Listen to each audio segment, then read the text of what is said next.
the Kabbalistic writings of Isaac the Blind fell into the hands of a group of 9 French noblemen. These noblemen became known as the Knights Templar.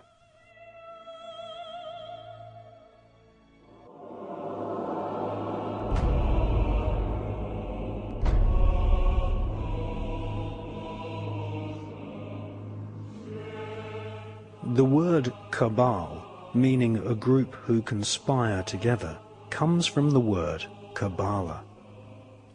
One such cabal, who were to later inspire a whole armada of black magic cults and Freemasonry, were the so-called Knights Templar. They laughingly called themselves the Poor Knights of Christ, but these men were far from poor. They deliberately styled themselves as monks so that they could go about their Luciferian Kabbalistic studies and conduct business without being taxed nor arouse suspicion from the Vatican. The Kabbalistic higher secrets of ritual sodomy, the evil eye, chanting incantations, necromancy, blood sacrifice, and invoking the fallen angels in service to Lucifer fascinated the French Knights Templar. They realized that the Kabbala originated in Palestine, and once they had realized that the Kabbala was the key to untold spiritual magical power, they cunningly planned a bloody crusade to Palestine in order to search for more Kabbalistic and magical artifacts.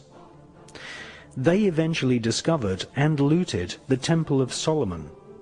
Solomon was a biblical magician king who is accredited with inspiring large parts of the corpus of works we now know as the Kabbala.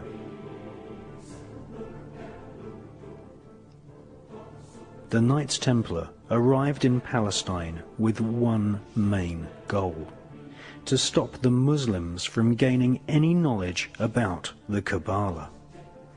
Historical Islamic oral accounts from the 12th century testify to a sickening crusade of plunder, torture, murder, and sexual depravity. The Knights Templar, once they had discovered the magical teachings of the Kabbala, were dedicated utterly to destroying its origins so that they might hold its secrets exclusively. Archaeologists have found ample evidence of tunnels constructed by the Templars in Jerusalem.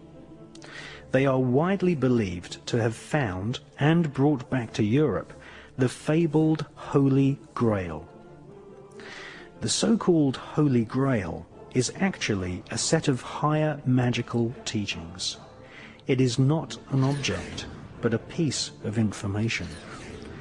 Utterly Kabbalistic in its origin, the Holy Grail is the highest Kabbalistic secret. That is, that physical matter can be transformed molecule by molecule by the use of incantations of ancient Hebrew letters and numbers, and that the nature of reality is really an illusion.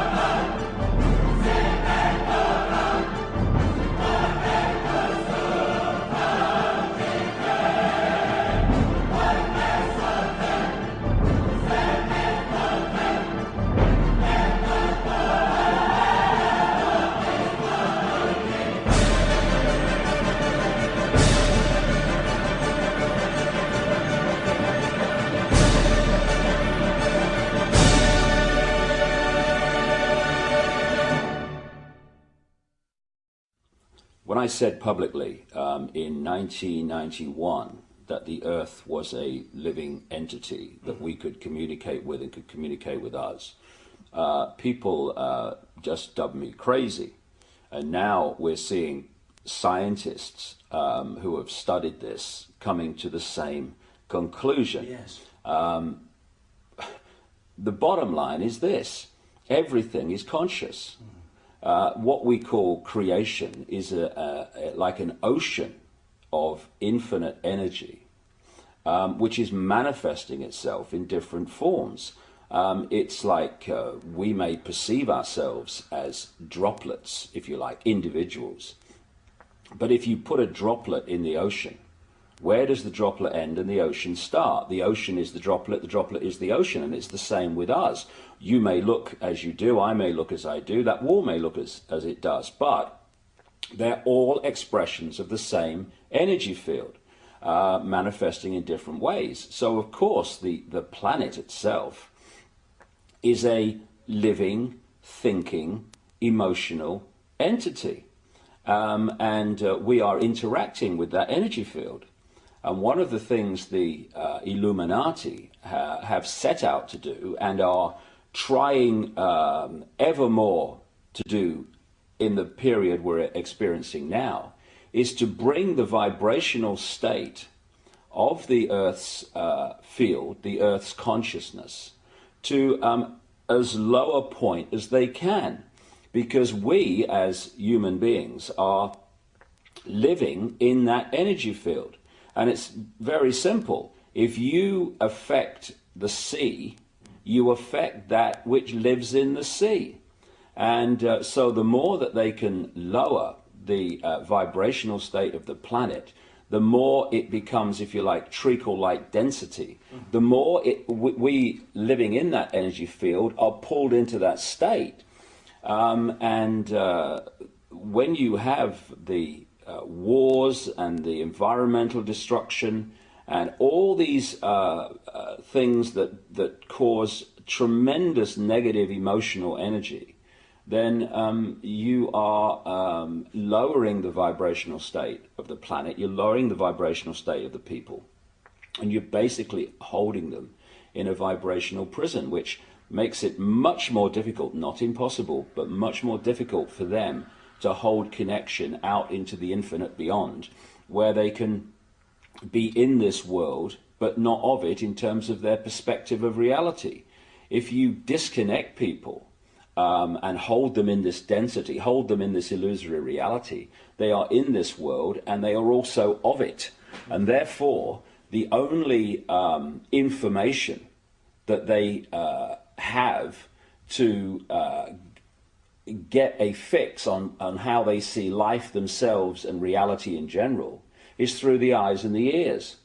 And who controls that? The Illuminati control that through what we laughingly call the education system, the mainstream media across the planet. And that's what they're trying to do.